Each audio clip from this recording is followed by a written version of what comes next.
All right, what's going on, man? Oh, my man. All right, man. Episode number two.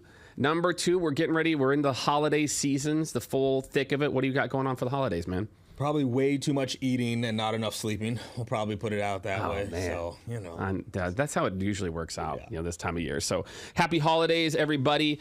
Very excited for today's episode. We're going to do your classic predictions episode, right? If you all caught the very last episode of our AI Unleashed webinar series, we kind of talked about 2024, what we get right, etc. We'll probably put up a little mini episode of that for everybody here over the holiday break before the next episode. But today we're going to talk about what's next in AI. We're going to talk about, maybe just a little bit of recap on the journey. I mean, it is still pretty crazy to think about. Just literally, ChatGPT is like 2 years and 1 month old, and we're like so new into this. So we'll do a little recap for everybody. But more importantly, I think we're going to talk about some of the trends, and specifically to, all of you in sales, or if you're a CEO or CRO, and you're thinking about these things, what are the questions that you're probably asking yourselves?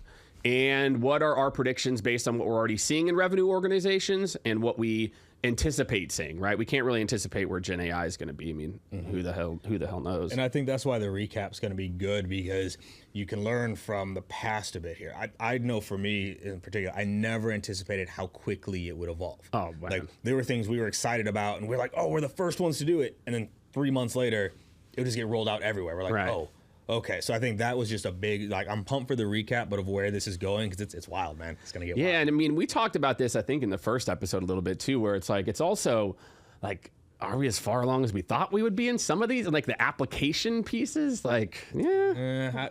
We'll dive into that. We'll get into some of those. So that's what we're going to dive into, everyone. We're going to spend about 20 minutes talking about the things we think are top of mind for 2025. Who knows, man, maybe in April we'll be like, oh yeah, and now ChatGPT can also do your laundry or something, so. Hope so.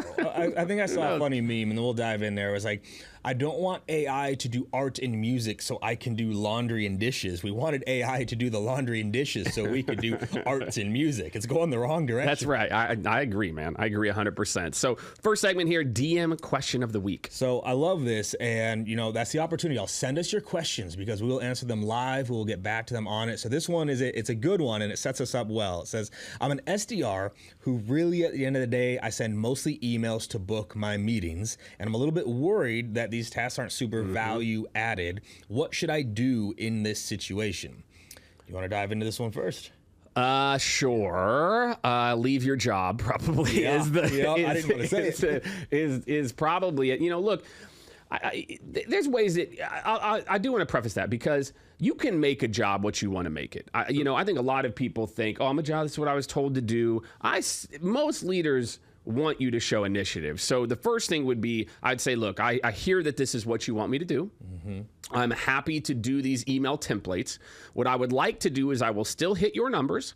I want to spend 20% extra time to show you a new way forward over the next month. And then if I'm able to generate different types of results, are you okay with me duplicating that? I am telling you right now, most sales leaders are sane and reasonable people. And as long as they don't look bad and someone doesn't go to them like, hey, why isn't Johnny Smith hitting his numbers?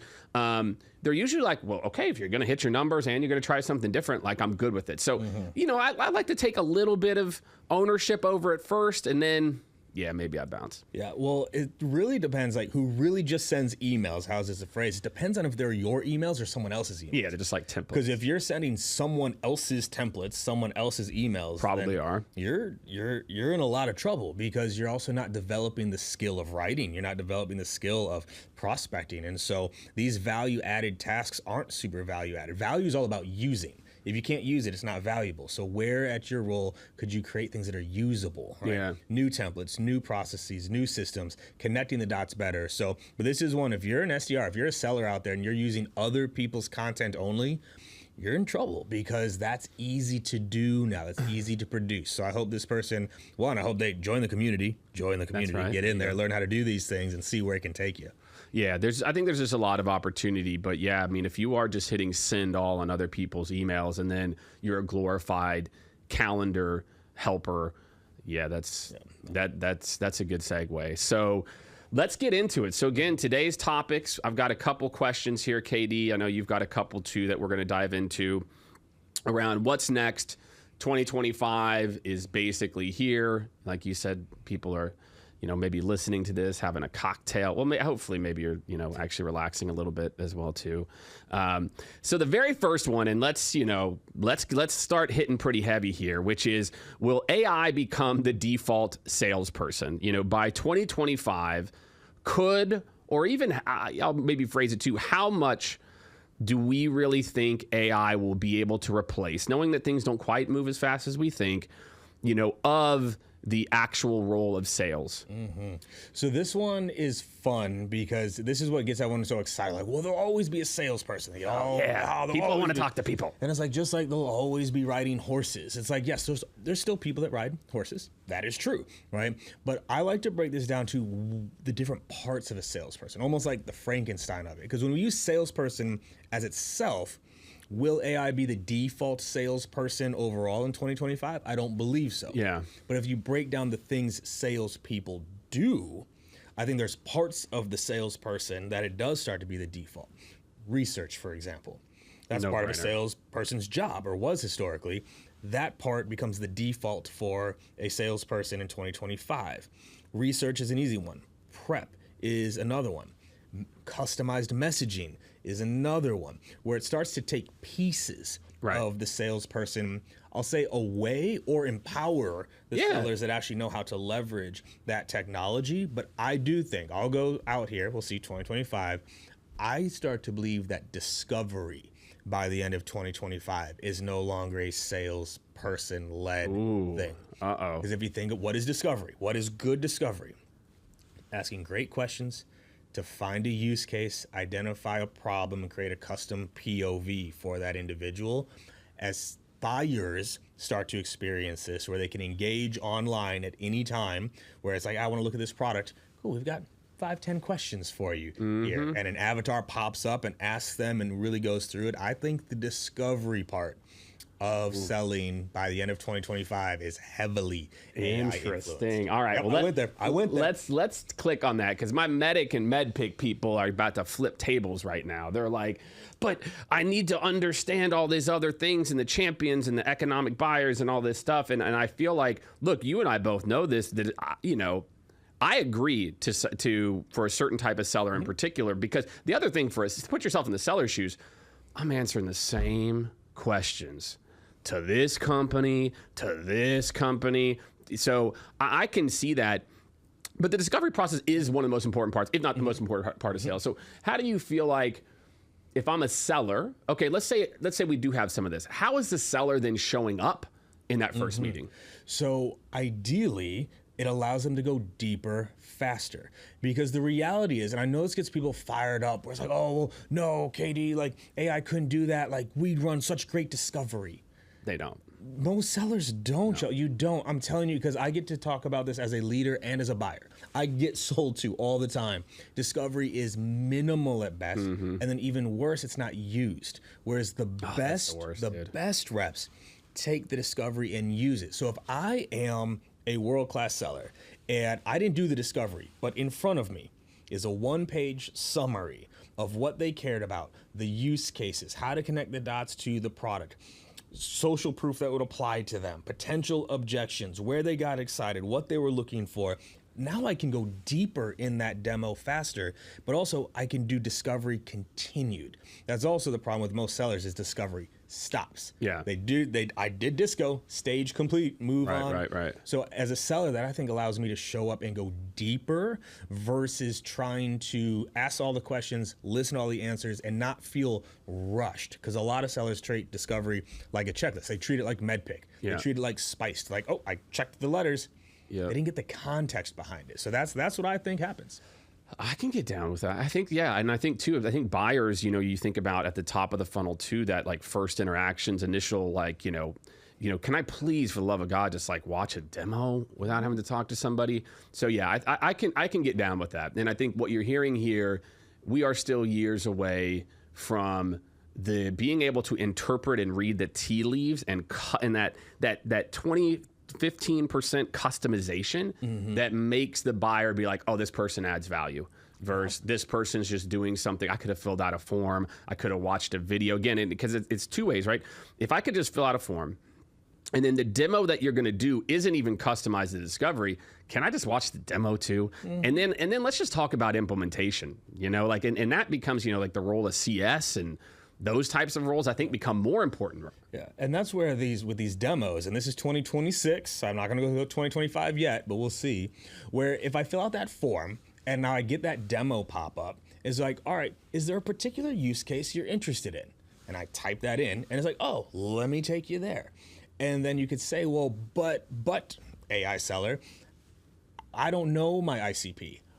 Oh, it's like you start to do all. I believe this is where it gets to in 2 years. Is now that guided demo is fully customized based off the questions it asks throughout it, and then it's the end where it's like the actual implementation, connect it to it, the POV, like that's where it starts to get very interesting to me. So we'll see, my friend. We'll see. All right. Well, this is another hard-hitting one, all right, which is around emotional intelligence. We all are so emotionally intelligent. We're paying attention. We're not multitasking or anything. When we think about this year, so again, we're literally 2 years into this, Gen AI world, and now we're going to be, into year 3. Do you think ChatGPT and tools like it, and I'm not talking other types of AI, will be able to develop EQ to the level of mimicking empathy convincingly, and maybe some other of those like soft skills I think that many of us think are uniquely sales? Absolutely. I absolutely think that it can, because it's mimicable, right? Yeah. Anything that is a behavior can be mimicked. So, and by the way, humans, we mimic empathy all the time. You know this damn well. Totally. You pretend to care about something. You put on the face that would be like, oh, this person wants to think I care. We mimic, which means AI can mimic. Sure. And especially probably better, right? Because it actually doesn't know the difference between caring or not caring. It just knows the behavior it's supposed to and it doesn't enact. carry biases. It's not afraid of being shamed. It's not afraid of failure. It's not afraid of looking bad. Right. It's not trying to hit a quota. It's not worried about providing for family. Like all the baggage we carry in any human interaction is actually what hurts our EQ. I do believe whether it actually develops EQ, I'm just glad you used the right word, or can it mimic EQ? I absolutely think it can. Absolutely. I was leading a training just this morning for an SDR team and was talking to them about how, when a prospect tells you they have a problem, don't say good. Don't say good. Great. Sellers, sellers, your filler words are almost always positive. Good. Yeah, great. Sweet. Oh, yeah, that's awesome. Cool. Absolutely. So someone's like, our data's all over the place. Okay, good. You know how easy it is to actually code or program. If someone tells you they have a problem, respond this way. Like I've been saying this for almost 10 years now, that truthfully to me, sales is nothing but a very long chain of if-thens. And it's not infinite variables. 80% of it, I think, is relatively predictable. If this, then that. If this, then that. And the problem that we've set ourselves up for is, there's now hundreds of millions of hours of call recordings out there of what the best of the best do. How do they respond to certain things? So I do believe it becomes very close to mimicking way sooner than I think people realize. It's already there. It's already there. That's what I was going to say. And, this will be a fun fact. Have you ever done Strengths Finder? It's like 1 through 34. Okay.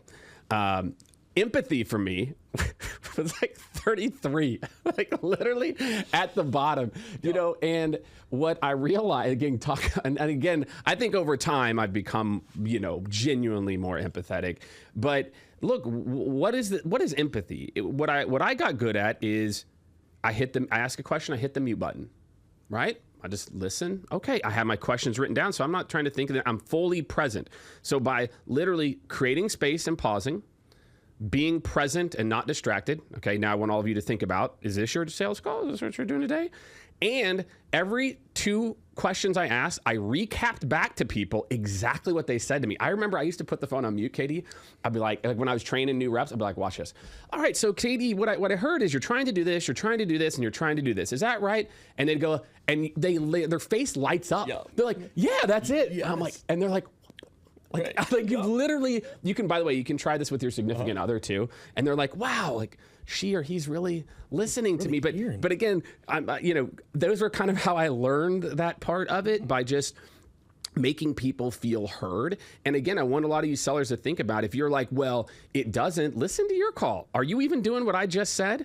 Are you listening? Are you recapping? Or is it like an interrogation? Are you listening and kind of playing off of what they said? There's some, I can't remember the name of the theorem. I'll go and find it. But it's like, when we judge someone else, we judge them far worse than we judge ourselves, right? So, and I think that's what all sellers are doing to AI now. It's like, well, it can't connect with people emotionally. It's like, well, are you? Yeah. It doesn't listen. It doesn't care.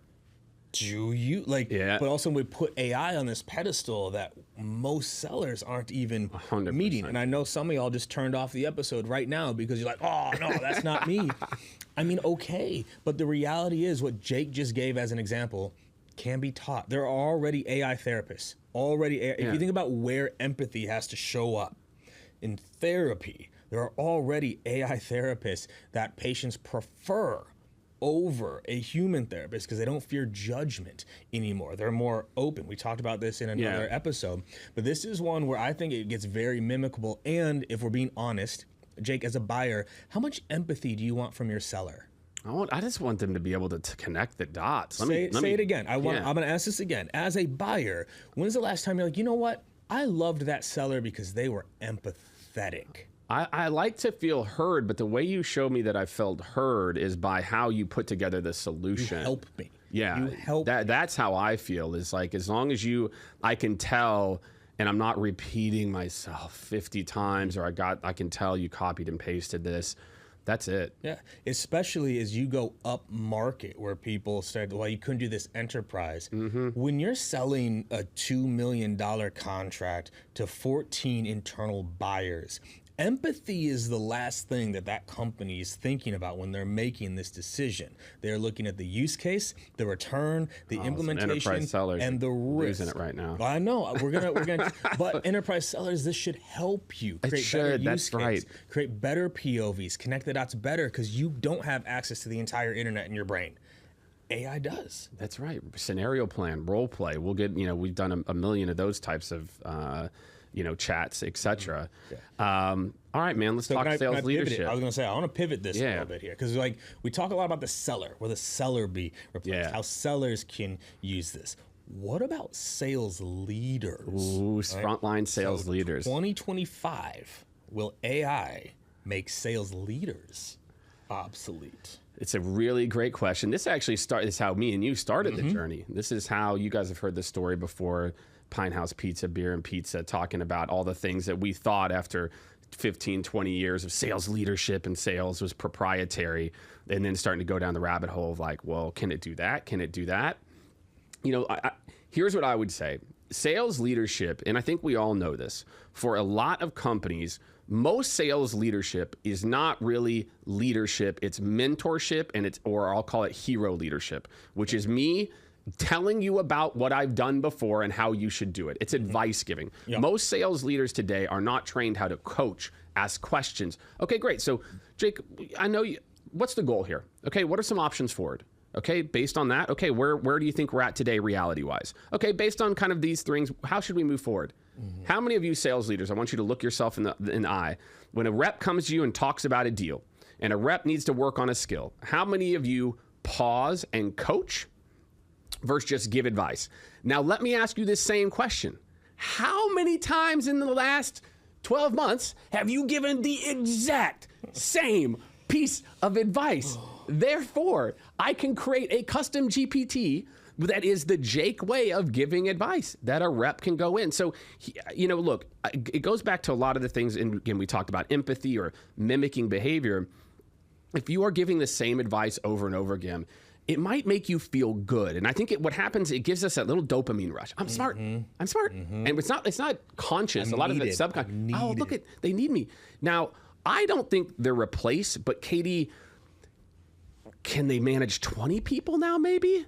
Can they manage 30 people? And I can also use Gen AI to have custom personal development plans. So man, I'm a coach 24/7. I am in the trenches. I'm building people up, and I'm actually not giving as much of the exact same deal advice. So that's my take on it, man. I think it's going to, over the next year and a half, create a lot of super leaders where it will fill the gap.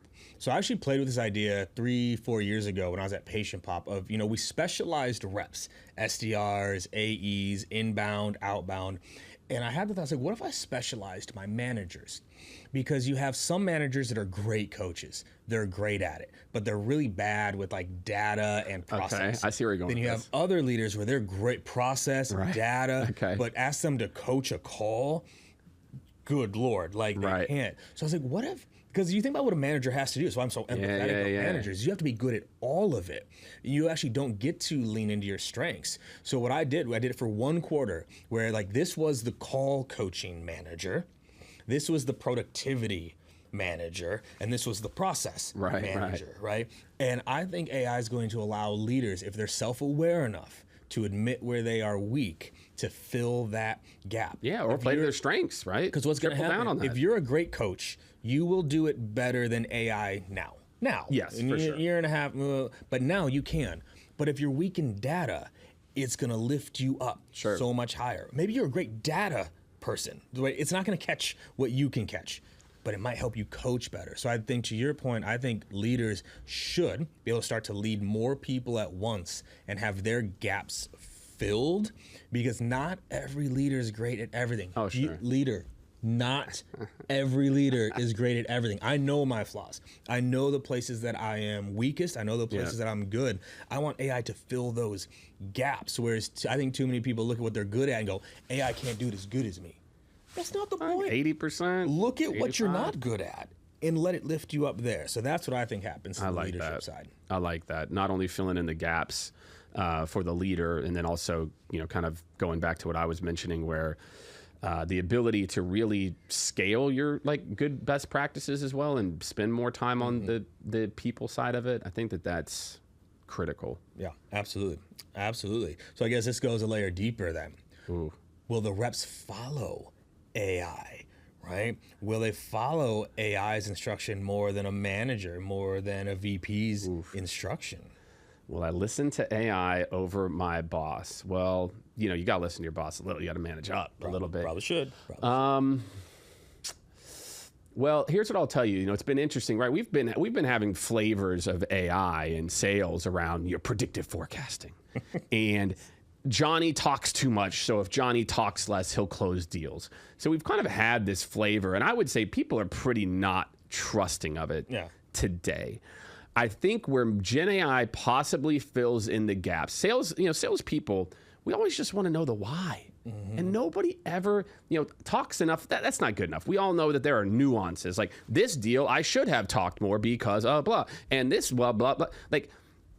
So I think the answer is as the generative AI is able to take in the same amount of 3 or 4 data points that we would triangulate, we probably start to trust the forecast more. We probably start to trust the AI-driven insights more than we probably ever have. And then, yes, inevitably we will get there. Now, is it next year? I don't think so. I think we start down the path because AI can help to explain the why. And I think if you can tell a salesperson, here's the why. I've triangulated this, Jake. I've listened to your last 15 sales calls. And look, consistently, here's some patterns I've noticed. Here's a clip I want you to listen to. I mean, we're not there yet, but we will be there. So I would say I don't know if they're going to follow it over their leaders or managers today. Going back, it will definitely augment the leaders, but it's getting there, man. I might be on the other side of the table. You think it's ready now? If we actually ask the question, how much better are most leaders making their reps right now? It's kind of a heavy question to ask because a lot of managers and leaders aren't actually making their people better. which I believe creates this vacuum of, okay, well, where else can I go to learn? They're helping them to hit quota maybe, but they're not building skills. Building skills. They're not giving a lot of feedback. They're not able to, and truthfully, first of all, I want to empathize with the managers and the leaders. They almost can't give all the things that they need to give to a rep, right? And so if you started getting like at the end of every call, well, your manager at most is listening to most companies 3 to 4 calls a month at most. At most, most. Where all of a sudden, after every call, you got a little feedback on that call saying, hey, you nailed this, you nailed this, you nailed this. Based off what your top performer at your company is doing, I think if you asked this question on your next call, you might see a little bit more engagement in discovery. Oh, and then the next call I do it and I get recognized. Oh, right, yeah. Right. I actually think this is going to happen very quickly because people are going to get a taste of like what actual coaching is, right, and improving them and giving them the insights. So you mentioned the why earlier. It's, one of the questions a lot of leaders love to ask is like, how can I help you? How can I help you? And I always laugh at this question because it assumes so many things. One, it assumes you can. Or that they know. Okay, right. First, it puts you in a hero complex. How can I help you? Jess? And I got hero complex. Second, you're asking them to give you the answer. If they knew how you could help them, they probably would have asked. They probably would have asked. They already would have done it. Whereas I believe AI is going to give people some proactive coaching around things that a manager can't do. So this isn't a knock to a manager, because a manager can't review all the calls you're going through. A manager can't look at your entire territory. A manager can't analyze like what's happening across the board and give you that feedback. I actually think this happens fast. I think so. 2025, there's pieces of it. There's another follow-up here, which is this idea of the collaboration between the manager, right, and AI. And yeah, I just feel in the macro here, a lot of the trends we're talking about as we start to kind of wrap up, it's the role of what it means to be in sales leadership, senior sales leadership is just becoming different and becoming more complex in certain areas, but also simplifying in other areas if you know how to use the technology. And so I think for hopefully a lot of people listening to today's episode, look, it is what it is. These things are happening, and I get it. It's so hard as someone who's been a practitioner for 20 plus years to say, the things that got me to where I am today are not going to be the skill, even the skill sets or the knowledge that I gained. You could get, have a pity party being like, well, what do you mean all this? I spent my life, not doing this, and now it's, somewhat irrelevant, but it's not, because again, what you didn't hear us say are things like creativity, critical thinking, cleverness. Those are the things that 2025 isn't going to touch those, to a certain level. So KD, take us out, man, in terms of, when you think about how to make sure that you are staying on top of this for 2025, if you're a rep or a leader, give me a couple of, skills or areas outside of just getting better at the tools that I should be thinking about. So one, as a leader, like you just nailed this. Like if you have 20 years of experience, what that actually means is you have 20 years of context, which actually means you have 20 years of if-thens. That's all experience actually is if this, then I know to do X. That's actually setting you up to be better with AI, not worse with it, because you have the context. So one, I would start downloading yourself. Interview yourself. Have someone on your team interview. Okay, so when a deal is stuck, what do you do? Capture that. Capture that, and you can start to feed it, right? It'll help you do more of that experience. So that's one. Two is block the time for this stuff. Like I have time on my calendar every 2 weeks to dive in. Just to dive in. What is new? What's happening? Where could I apply it? Things like that. Bring someone in to own it. But I mean, you know this. I signed up my entire revenue leadership team for the AI course that your team is teaching at. And I paid for it too, by the way. It wasn't free. No hold me discount. I got a little. It was a volume discount, but paid for it. And like, I cannot tell you, every single week they come in with like, oh, what if we did this? And what if we did that? And it's things I hadn't even thought of, right? So it's getting your team invested in it, not to be afraid of it. It is what, like you said, it is what it is. It's here. It's not going back into the box. So you might as well make sure your team knows how to do it and to use it. Because at the end of the day, the ones that figure it out first are going to win in the long run, and that's my goal. I love that, man. Yeah, and so everybody, hopefully you can go into the holidays with some ideas of 2025. Maybe you have a little downtime you can write out, maybe some things you're going to focus on going into the new year. Make sure, if you haven't already, subscribe to the newsletter. We've got the link in the show notes. Check out some of the courses and things we're doing. Also check out KD's Leadership Accelerator. If you guys are a sales leader and you haven't subscribed to that, we've got a link down there. Maybe you got a holiday promo for people? A little holiday? Ooh, we could probably do that. Holiday promo? Yeah, a little bit. In the season there. So, again, a lot of this is about making everybody better. And so we'll see everybody in the new year. We're excited. We're going to talk a little bit about enablement in the new year and what does a lot of this mean for our folks in enablement and, helping to really empower the sales team. So happy holidays, everybody. Make sure to subscribe, share this with your other sales friends, buddies. And we'll see you in 2025. Have a great new year, y'all.